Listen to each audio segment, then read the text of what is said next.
بڑی ضروری ہے یہ بات کرنی، بڑی ضروری، اور یہ بات آپ کے لیے سیکھنی. ذرا غور کریں، شیطان کی غلطی کیا ہے پتہ ہے آپ کو؟ اللہ کو نہیں مانتا تھا. شیطان کی غلطی کیا تھی؟ بولیں کس کو؟ ہے لا الہ الا اللہ کو نہیں مانتا تھا، اللہ کو نہیں مانتا تھا. نہیں تو انہیں پتہ ہی نہیں نا اس گل دا. اور میں تمہیں اگر پوچھا نا اج دی خبر کی یہ تازی تو تمہیں پتہ ہے. اور بھائی اس کو بھی سمجھیں، یہ عقیدہ ہے، یہ ایمان ہے، میری منت ہے، اس کو سمجھ لو، یہ کام آئے گا آپ. یہاں عجیب رٹا ہے، یہاں لوگ معاذ اللہ تبارک و تعالی اللہ کا نام لے کے در رسول سے دور کر رہے ہیں. بہت بڑا دھوکہ ہے، بہت بڑی زیادتی ہے. امت کے دلوں پر خنجر چلتا ہے، اور میرا تو کلیجہ پھٹتا ہے جب میں ایسی تحریریں پڑھتا اور سنتا. یار تو کیا بیان کر رہا ہے؟ ڈر اللہ سے مرنا نہیں، نبی پاک کو منہ نہیں دکھانا، تو کیا کر رہا ہے؟ بتا نا شیطان کی غلطی کیا تھی. وہ تو صاف ستھری بات کر رہا تھا، یا اللہ ایک نہیں تو لاکھ سجدہ کرا میں تجھے کرتا ہوں. اللہ نے فرمایا ادھر آنا، میرے محبوب کو سجدہ کر. کہنے لگا نہیں کرتا. فرمایا فخرج فإنک رجیم، نکل جا تو لعنتی ہے. جو حضرت آدم کو وسیلہ نہ مانے وہ لعنتی ہے، اور جو روضہ رسول پہ کھڑا ہو کے کہے میں نبی کو وسیلہ نہیں مانتا، جو دروازے رسول پہ پہنچ کے کہے میں نبی پاک کو وسیلہ نہیں مانتا، جو مصطفیٰ کے وسیلہ ہونے کا انکار کرے. تو کہتا ہے کہ دنیا میں وسیلہ نہیں مانتا. اللہ تو قیامت کے دن بھی کہتا ہے جو مصطفیٰ کے پاس سے ہو کے آئیں گے میں بخش دوں گا. شفاعتی لأہل الکبائر من امتی، حضور فرماتے ہیں موٹے موٹے گناہگار آتے جائیں گے، کالی کملی کے نیچے چھپاتا جاؤں گا، جنت میں بھیجتا جاؤں گا. وہاں قیامت میں تیری معافی نہیں ہو رہی، تو یہاں نہیں مان رہا. بریلی کے امام فرماتے ہیں آج لے ان کی پناہ، آج مدد مانگ ان سے، کل نہ مانیں گے قیامت میں اگر. اور دیکھ تو کہتا ہے میری نمازیں، میرے روزے، میری زکاتیں، میرا جہاد کام آئے گا. سن حضرت عبد الرحمن ابن عوف صحابہ میں سے تگڑا آدمی، اتنا بڑا شخص، اتنا بڑا آدمی کہ جس کے پیچھے میرے رسول نے نماز ادا فرمائی ہے. اتنا بڑا شخص ہر جہاد میں سب سے پہلے، سب سے امیر تھے، صدقات خیرات بڑھ بڑھ کے دیتے تھے، ساری نیکیاں ہیں. ایک بی بی نبی پاک کے لیے قمیض بنا کے لائی. ایک حدیث یہ ہے، یہ بخاری مسلم ہے، ایک حدیث یہ ہے کہ چادر بنا کے لائی، چادر بنا کے لائی، بڑے اچھے نگار نکالے، دروازہ رسول پہ آئی، حضور میری قبول کر لے. نبی پاک نے چادر اوڑی. اگرچہ ان کا نام شارحین نے لکھا ہے، صحیح حدیث میں صرف ایک صحابی کے لفظ ہے. شارحین کہتے ہیں کہ وہ عبد الرحمن ابن عوف تھے. چلو یار کوئی اور بھی تھے تو صحابی تو تھے نا، صحابی سے زیادہ تو نیک عمل ہم نہیں نہ کر سکتے. وہ صحابی تھے، یہ حضرت عبد الرحمن ابن عوف تھے. آئے، آ کے کہنے لگے یا رسول اللہ بڑی پیاری لگ رہی ہے آپ کو چادر. حضور بنانے والے نے تو بڑی بنائی تھی، پر جب آپ پہ آئی ہے پھر تو نورون علی نور ہی ہو گئی ہے. حضور بڑی پیاری، کیا بات ہے، کیا بات ہے. مکھ چند بدر شاہ شانی ہے، متھے چمک دی لاٹ نورانی ہے، کالی زلف تے اکھ مستانی ہے، مخمور اکھی ہیں مد بھریاں. سبحان اللہ، سبحان اللہ، سبحان اللہ. ما اجملکا ما اکملکا. اور جو آخر میں بات کی وہ بڑی بڑی منفرد ہے. کتھے مہر علی تے کتھے تیری ثنا، مشتاق اکھی کتھے جاڑیاں. پھر کہنے لگے کوئی مثل نہ ڈھولن دی، تو چپ کر مہر علی ایتھے جا نہیں بولن دی. تو چپ کر مہر علی ایتھے جا نہیں. لم جاتی نظیر کا فی نظر مثلے، تو نشد پیدا جانا ایتھے جا نہیں بولن دی. جناب عبد الرحمن، حضور کیا بات ہے. والضحیٰ واللیل اذا سجا، حبیب کیا بات ہے. حضور نے فرمایا تجھے اچھی لگ رہی ہے؟ کہا حضور بڑی اچھی لگ رہی ہے، قربان جاؤں. کون دیتا ہے دینے کو منہ چاہیے، دینے والا ہے سچا ہمارا نبی. حضور نے فوراً چادر اتاری، کہا عبد الرحمن لے لو. دے کے حضور چلے گئے. صحابہ گرد کٹھے ہوئے، محفل کا رنگ ہی بدل گیا. تھوڑی دیر پہلے مسکراہٹ تھی. ایک صحابی غصے سے بولے، کہنے لگے عبد الرحمن یار تو تگڑا بندہ ہے، تو چاہے تو ابھی باہر جا کے 100 چادر اس طرح کی خریدے. حضور تو کسی کی قبول ہی نہیں کرتے، بڑی مشکل سے کسی کی چیز لیتے ہیں، غریب کا خیال رکھتے ہیں. حضور نے قبول کر لی تھی تو عجیب آدمی ہے، تو نے مانگ لی، یہ خیال نہیں آیا. پہلے مسکراہٹیں تھیں جب حضور اور جناب عبد الرحمن، اب سنجیدگی آئی. اب سنجیدگی کے فوراً بعد جب صحابی نے سوال کیا تو محفل میں آنسو آ گئے. حضرت عبد الرحمن رو پڑے. نمازیں بھی ہیں، جہاد بھی ہے، پر فخر نہیں کسی بات پہ، رو پڑے، کہنے لگے او بیلیا تیرا کیا خیال ہے، میں نے اوڑھنے کے لیے لی ہے، پہننے کے لیے لی ہے؟ فرمانے لگے نہیں، اللہ کی عزت کی قسم، میں نے تو اس لیے لی ہے جب مروں گا تو گھر والوں کو کہوں گا مجھے نبی پاک کی چادر میں کفن دینا، اٹھانا بخاری پڑھنا، حضور کی چادر میں کفن دینا، اس لیے کہ مجھے پتا ہے جب مصطفیٰ کی چادر اوڑھ کے جاؤں گا تو اللہ بے حساب ہی بخشش فرما دے گا۔ تو نبی پاک کے وسیلے کا قائل نہیں، یہاں چادر کی بات ہو رہی ہے۔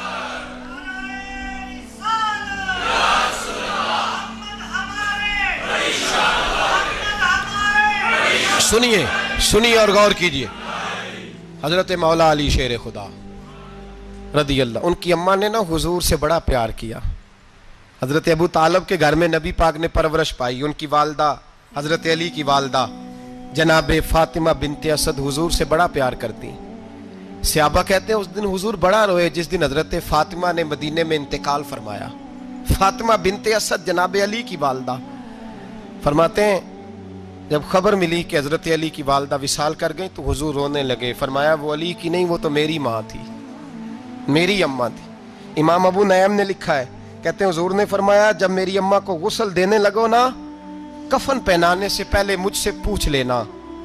صحابہ کہتے ہیں کفن دینے سے پہلے عورتیں آئیں، حضور کیا کرنا ہے؟ نبی پاک اندر گئے، جو قمیض پہنی ہوئی تھی وہ اتار کے دی، فرمایا چٹے رنگ کا سفید رنگ کا کفن نہ دینا، میرا کرتا پہناؤ میری اماں کو۔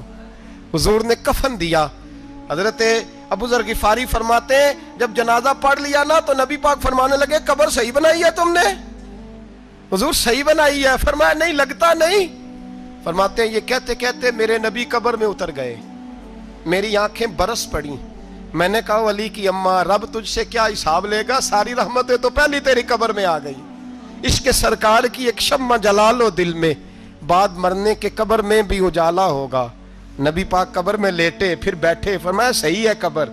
پھر میرے نبی پاک نے دفن کیا ان کو، پھر دیر تک دعا کرتے رہے اور رو کے فرمانے لگے اے اللہ اپنے نبیوں کے وسیلے سے اور میرے وسیلے سے میری اماں کی قبر روشن کر دے۔ حضرت ابو ذر فرماتے ہیں کسی کا دل نہیں کرتا اس کی ماں مرے، آج میرا دل کرتا تھا کاش میری مر جاتی، یہ فضیلت میری اماں کو نصیب ہوتی۔ سیدنا ابو ذر فرماتے جب حضور رخصت ہونے لگے تو میں قریب گیا، میں نے کہا حبیبہ ذرا یہ رنگ مجھے بھی سمجھائیں، تو حضور نے فرمایا میں نے اپنا کرتا اس لیے پہنایا ہے کہ جب میرا کرتا فاطمہ بنت اسد کو پہنایا جائے گا تو اس کے توسل سے اللہ انہیں جنت کا جوڑا عطا فرمائے گا، اور قبر میں اس لیے اترا ہوں کہ جب میں قبر میں اترا ہوں تو اب میری اماں کی قبر تنگ نہیں ہوگی بلکہ اللہ میری برکت سے کشادگی عطا فرما دے گا۔ پسے مردن فرشتوں نے جو تلاشی لی تو کیا نکلا، فقط ایک دل کے گوشے سے خیال مصطفیٰ نکلا۔ اور میاں صاحب تو تڑپ اٹھے، کہنے لگے قبر میری تے میرے اپیرا، جے کر پاویں پھیرا قبر میری تے۔ چلو زندگی میں بھی دعا رہی، زندگی میں بھی دعا رہی کہ تو آئے، میں کو جیتے میرا دل بر سونا، کیوں کر اس نو بھاواں وہ ویڑے میرے وڑدا نہ ہی، میں پئی لکھ وسیلے پاواں۔ میں نے زندگی میں بھی کہا وہ نہیں آیا، کی سی جے درد بن کے آ جاندو، وہ نہیں آیا۔ میاں صاحب کہتے ہیں میری قبر میں بھی یہ دعا رہی، قبر میری تے میرے اب پیرا، جے کر پاویں پھیرا قبر میری تے میرے اب پیرا، جے کر پاویں پھیرا قبر دے وچوں ہڈیاں اٹھ کے مجرا کر سن تیرا۔ تو آ تو صحیح، میرے رسول پاک سید عالم صلی اللہ علیہ وسلم خود قبر میں لیٹ گئے۔ او بھائی یہ وسیلہ اتنا پیارا، یہ وسیلہ حضرت ابو ذر فرماتے ہیں دل کرتا تھا یہاں میری اماں ہوتی، اتنی کرم نوازیاں، اتنی بندہ نوازیاں، اتنی رحمتیں۔ حضور نے خود حضرت زینب نبی پاک کی صاحبزادی بڑی بیٹی کا وصال ہوا، حضور اس دن بھی بڑا روئے اور فرمایا جب میری بیٹی کو غسل دے لو تو پہلے مجھے بتانا، کفن نہ دینا۔ صحابہ کہتے ہیں حاضر ہوئے، یا رسول اللہ بی بی صاحبہ کو غسل دے لیا، کیا کرنا ہے؟ تو حضور نے اس دن بھی کرتا اتار کے دیا، فرمایا میری قمیض میں میری۔ او بھائی یہ وسیلہ نہیں، یہ تجھے وسیلہ۔ ایک صحابی حضرت ابو معذورہ